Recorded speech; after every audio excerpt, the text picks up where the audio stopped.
Hello, Pumpkin. Mrs. Holstein here, coming to you with this week's read aloud. We have the very seasonable Pumpkin Jack. And after this story, I'm going to tell you about an experiment our class is going to do with our own Pumpkin Jack. This story is written and illustrated by Will Hubbell.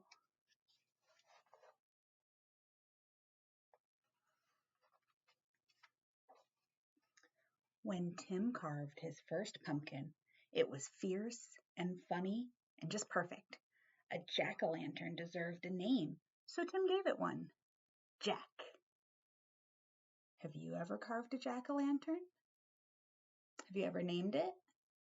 I've carved lots, but I've never named it. I think I'll give that a try this year. I'll have to think about the name. Maybe you can help me. Long after the best trick-or-treat candy was eaten, Tim still kept Jack. At night, when a candle made Jack's face dance on the wall and filled the dark with warm pumpkin smells, Tim felt Jack was almost magic. Yet, too soon, the spell was broken. I'm glad Tim finds the warm glow cozy. I think I'd like the pumpkin smells, but that face would maybe freak me out at night.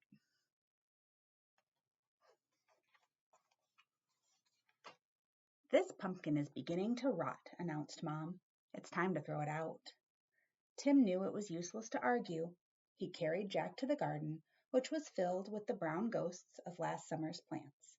A dead garden is better than a trash can, thought Tim. Still, it made him sad to leave Jack outside and alone. Tim is personifying Jack. Jack's not really a person, and he doesn't really have feelings. So he can't really feel alone, but sometimes it's fun to imagine that. Objects have personalities called personification.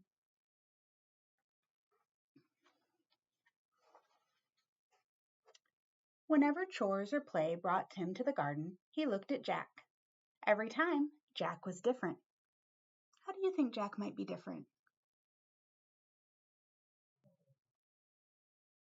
He became wrinkled, and his fierce smile began to look silly.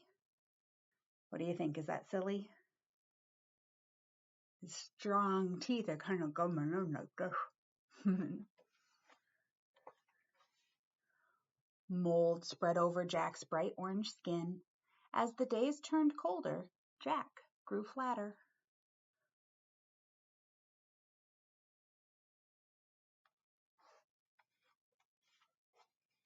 Winter began. Soon Jack was hidden beneath the snow, and Tim forgot about him. The cold, heavy jacket days came. Snowmen and sliding days, indoor days, Thanksgiving, Christmas, and Valentine's. When all these days had passed and the March winds melted the snow, Tim found Jack. How do you think Jack will have changed over the winter? Before he was getting moldy and wrinkled. Let's see. Do you have your prediction? Okay. There wasn't much left, just a faded and crumpled pumpkin skin, a stem, and a few seeds. Jack's Halloween magic was a distant memory now. Tim scraped a thin blanket of earth over the last bits of his pumpkin. Goodbye, Jack, he whispered.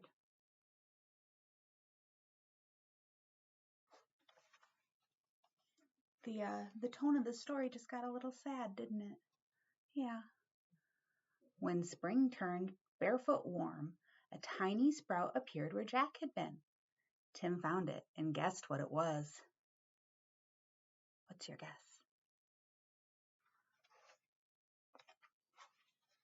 In the days that followed, Tim weeded and watered and watched the sprout. Slowly and steadily, the plant changed and grew. It branched and spread a web of vines over the ground, but no pumpkins appeared. What things do plants need? I can think of 3. Can you think of 3?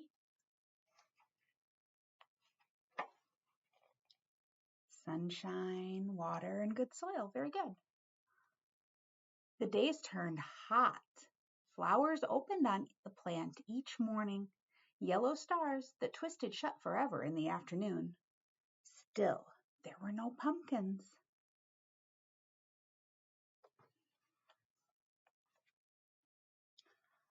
Finally, Tim found a little green ball growing behind a crumpled blossom.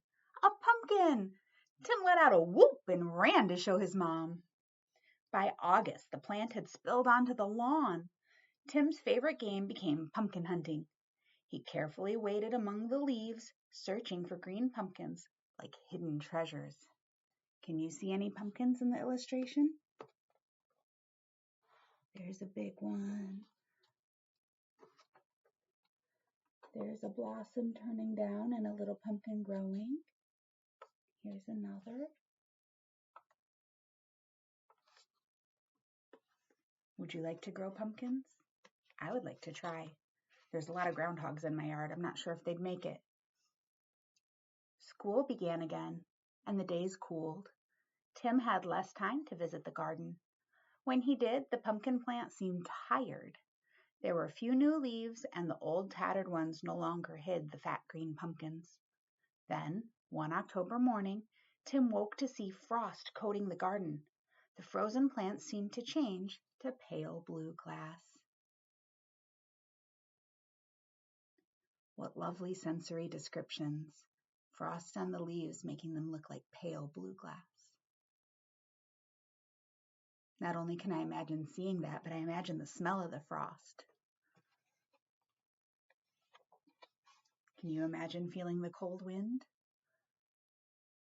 After school, Tim discovered what the frost had done. The pumpkin plant's leaves were as limp as wet paper. It was dying. Tim searched among the withered leaves for the unripe pumpkins. He picked them and put them on the front porch, hoping for one more change.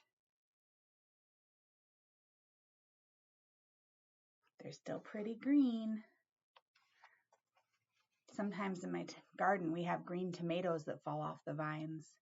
At my house we put them on the windowsill till they turn red. I wonder if Tim's pumpkins will turn red in the sunshine too. Or orange.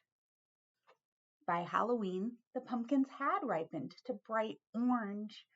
There were many, for the plant had been generous. Tim was generous too. He gave away all but one.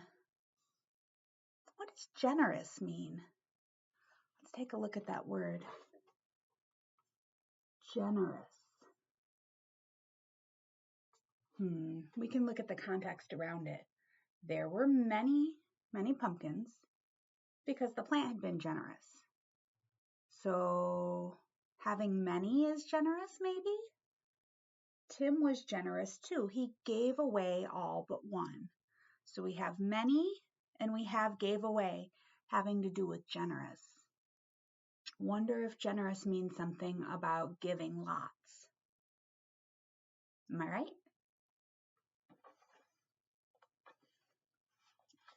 From jack-o'-lantern to seed to pumpkin again, the circle was almost complete. Now it was time for Tim to do his part. He gave his pumpkin a face. It smiled at him in a fierce and funny way. Tim smiled too and said, "Welcome back, Jack." The end. I hope you enjoyed reading Pumpkin Jack with me. Now all that's left to do is make our own pumpkin jack. If you have some time this week, draw me a picture of the face you think we should carve in our little pumpkin here. I'm going to put him on a jar on this table so that we'll be able to see him go through his, what's that called? When you go from seed to plant to fruit to seed again? Life cycle. You guys are so smart. Glad you're in my class. All right, I will post this and you can give me a face if you have time to draw one. And we're gonna need a name. I'm gonna need help naming Pumpkin Jack. I couldn't name my baby until he was 5 days old. I'm not good at naming, so I'm gonna count on you guys for help with that. I'll see you soon. Bye.